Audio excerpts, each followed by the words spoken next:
పల్లె తెల్లారుతుంటదిరా గుళ్ళోని గంటలు కాడెట్ల మెడలోన చెంటగా మోగుతూ ఉంటాయిరా నాగలి పూజన పెట్టుకుంటే దోస్తులు చేసినట్టేరా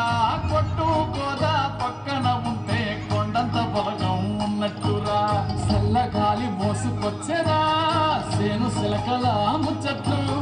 దారి పొడుగు చెట్ల కొమ్మలా రాలుతున్న పూల సప్పట్లు గట్టి మోపులు కాల్వ గట్టులు సుమట సుక్కల్లో తడిసిన ఈ మట్టి గంగ